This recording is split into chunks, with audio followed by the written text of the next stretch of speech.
बड़ी राहत मिली है। सुप्रीम कोर्ट ने उत्तर प्रदेश में दर्ज तमाम 6 एफआईआर में अबूरी जमानत दे दी है।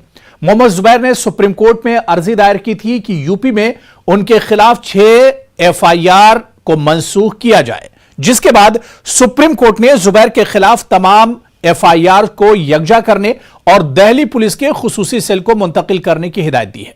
ताहम सुप्रीम कोर्ट ने मुकदमात खत्म करने से इनकार कर दिया। यह खास रिपोर्ट देखिए।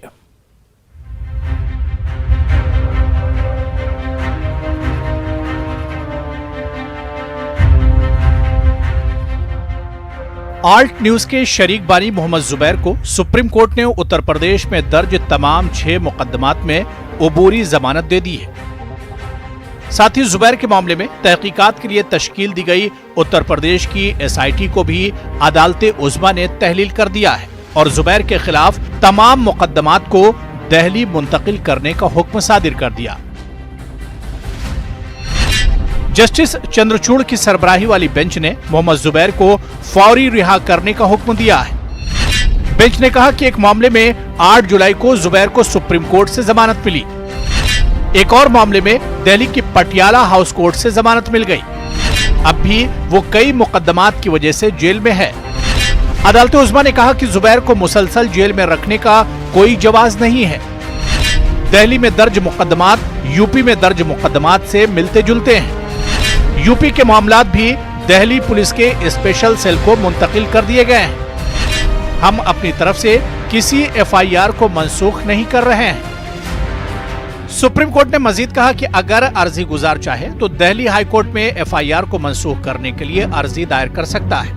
अदालत ने यह भी कहा कि इन्हें किसी नई एफआईआर में गिरफ्तार न किया जाए। सुप्रीम कोर्ट में समाअत के दौरान यूपी हुकूमत ने कहा कि मोहम्मद जुबैर से कहा जाए कि वो ट्वीट न करें। इस पर सुप्रीम कोर्ट ने कहा कि सहाफी को लिखने से कैसे रोका जा सकता है। सुप्रीम कोर्ट ने कहा कि अगर किसी कानून की खिलाफ वर्जी होती है तो इसकी जवाबदेही तय होनी चाहिए। सुप्रीम कोर्ट ने कहा कि आवाज उठाने पर किसी के खिलाफ पेशगी कार्रवाई कैसे हो सकती है। उत्तर प्रदेश में दर्ज दीगर मुकदमात के बारे में मोहम्मद जुबैर के वकील वीरेंद्र ग्रोवर ने सुप्रीम कोर्ट को बताया कि जुबैर के ट्वीट्स देखे जाएं। उन्होंने सच्चाई को उजागर किया है। ये पुलिस पर आयद है कि वो समझे उकसाने का काम कौन कर रहा है।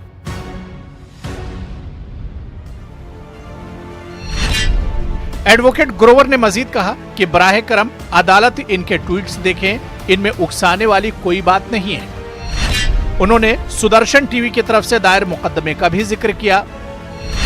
कहा बतौर फैक्ट चेकर उन्होंने सुदर्शन टीवी के ग्राफिक्स में गलत मस्जिद की तस्वीर दिखाने का मामला उठाया। बतौर फैक्ट चेकर जुबैर ने गजवा बम धमाकों में असल मस्जिद की तस्वीर पेश की। वीरेंद्र ग्रोवर के मुताबिक इन मामलों को देखने से साफ है कि जुबैर ने कोई जुर्म नहीं किया, लेकिन सुदर्शन चैनल ने इनके खिलाफ 153A, 295A के तहत मुकदमा दर्ज कराया। ये जुबैर को खामोश करने की कोशिश है। 20 जून को दिल्ली पुलिस के स्पेशल सेल ने मोहम्मद जुबैर के खिलाफ एफआईआर दर्ज की थी। इनके खिलाफ ये एफआईआर 2018 में सेंट्रल बोर्ड फिल्म सर्टिफिकेशन से हरी झंडी मिली। 1983 की फिल्म किसी से ना कहने की तस्वीर पोस्ट करने के मामले में हुई थी, जिसमें दिखाया गया है कि हनीमून होटल का नाम बदलकर हनुमान होटल कर दिया गया है।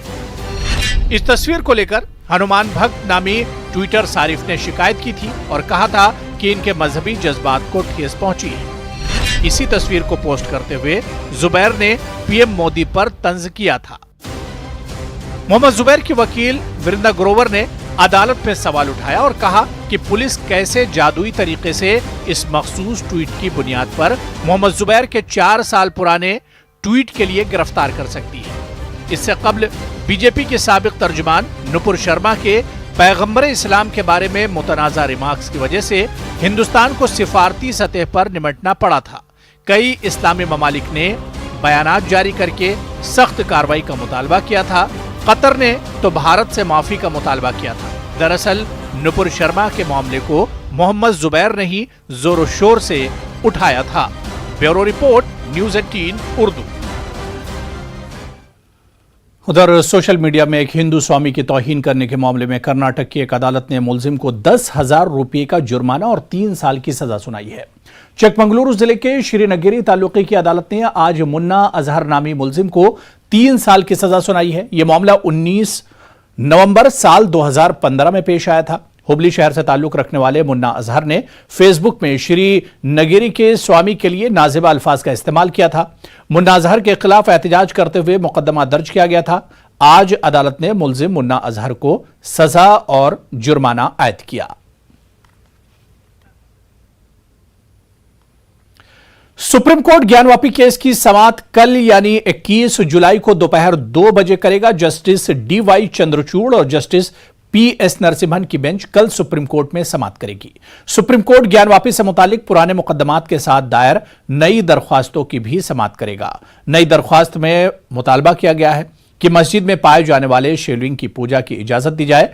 सुप्रीम कोर्ट ने अपने पुराने हुक्म में सर्वे के दौरान पाए गए मुबैना शिवलिंग को महफूज रखने का हुक्म दिया था और वाराणसी की अदालत में जारी समाअत को भी जिला जज को मुंतकिल कर दिया था।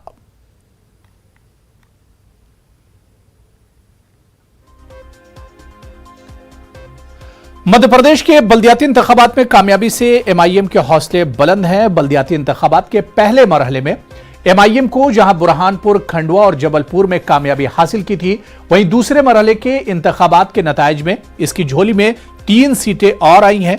बल्दियाती इंतखाबात की कामयाबी से सरशार होकर MIM ने आइंदा साल होने वाली असेंबली इंतखाबात को दमदारी से लड़ने का ऐलान कर दिया है। इस मौके पर हमारे नुमाइंदे मेहताब आलम ने MIM मध्य प्रदेश की कोर कमेटी के रुकन काजी सैयद अनस अली नदवी से खास बातचीत की। मध्य प्रदेश में 2 मरहलों में बल्दियाती इंतखाबात, पहली बार MIM ने मध्य प्रदेश की सियासत में कदम रखा, लेकिन इस मजबूत कदम से बहुत सारे उलटफेर हुए।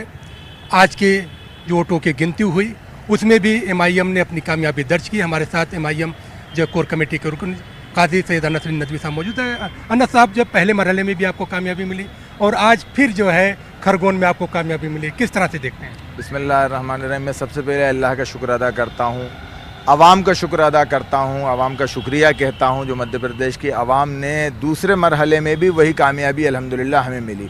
पहले मरहले में कामयाबी मिली थी, उसकी भी बेइंतहा खुशी थी कि पहली मरतबा एक ऐसी मजलिस इत्तेहादुल मुस्लिमीन, एक ऐसी पार्टी वाकई जिसने बहुत कम वक्त में बहुत ज़्यादा पकड़ मध्य प्रदेश के अंदर बनाई और मध्य प्रदेश की आवाम ने उसे दिल से तस्लीम किया और बड़ी खुशी के साथ उसको। तो अब ऐसा लग रहा है इंशाअल्लाह ताला आज की कामयाबी देखते हुए कि ये अब जो है सफ़र इंशाअल्लाह चलता रहेगा कामयाबियों का। और मध्य प्रदेश के अंदर कई सालों से तीसरे विकल्प की तलाश थी जो अब पूरी हो गई है अल्हम्दुलिल्लाह। क्या अब 2023 में जो असेंबली के इंतखाबात होंगे उसकी तैयारियां शुरू कर रहे हैं आप? अल्हम्दुलिल्लाह तैयारियां पूरी हैं। हमारे कायद बैरिस्टर असदुद्दीन ओवैसी साहब कह कर गए हैं भोपाल में यहाँ, और इंशाअल्लाह ताला अल्लाह तबारक बता। और ये जो मोहब्बत मिल रही है, इस मोहब्बत से जो बूस्ट मिल रहा है हमको और जो एनर्जी आ रही है, उससे अल्हम्दुलिल्लाह हमें लगता है आवाम की बहुत ज़्यादा मतलब ये है कि आवाम की तड़प है, आवाम चाहती है कि MIM और मजलिस इत्तेहादुल मुस्लिमीन और हमारे कायद बैरिस्टर असदुद्दीन ओवैसी साहब मजबूत हों और MIM यहाँ आए और इंशाअल्लाह ताला अल्लाह के हुक्म से एक बड़ा गेम चेंज करेंगे। अल्लाह के हुक्म से बड़ा गेम चेंज करेंगे। मध्य प्रदेश की सियासत में जो है आज जो है 5 नगर निगम के जो वोटों की गिनती की गई उसमें भी बड़ा बदलाव हुआ। जहां पर पिछले इंतखाबात में भारतीय जनता पार्टी ने 16 के 16 नगर निगम पे कब्जा किया था, इस बार वो जो है 16 से सिमट कर 9 तक आ गई। वहीं पर कांग्रेस को भी मौका मिला, लेकिन 2 जगह पर जो है, अगर हम कटनी की बात करें इंडिपेंडेंट ने जीता और सिंगरौली की बात करें वहाँ पर आप पार्टी ने, और फिर जो कई जगह पर मेयर तो जो है MIM नहीं जीत सकी, लेकिन जो काउंसिलर जीते हैं उससे एक मुस्तकबिल की एक नई सियासत का आगाज़ समझा जा रहा है। कैमरामैन मोहसिन खान के साथ मेहताब आलम, न्यूज़ 18 उर्दू, भोपाल। मध्य प्रदेश में दूसरे मरहले के बल्दियाती इंतखाबात के नताइज का ऐलान होने के बाद बीजेपी और कांग्रेस में सियासी घमासान शुरू हो गया है।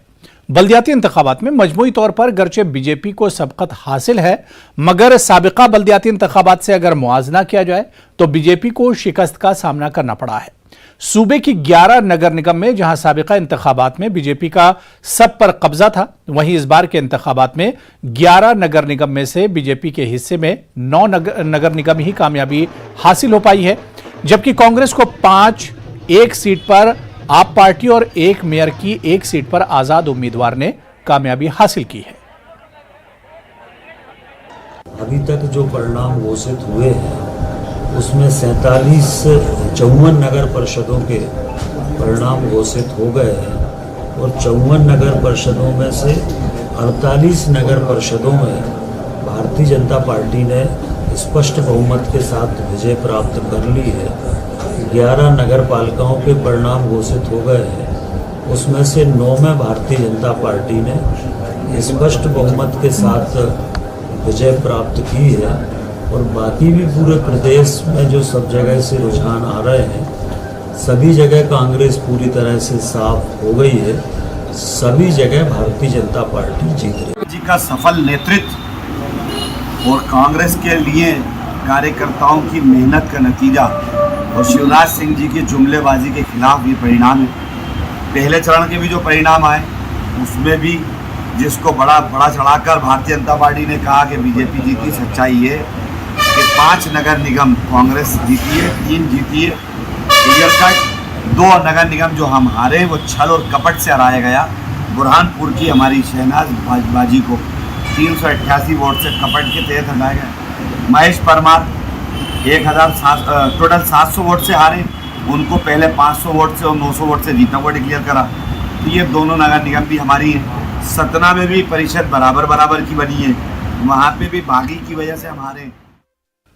चलिए यहाँ पर रुकेंगे फिलहाल छोटे से ब्रेक के लिए।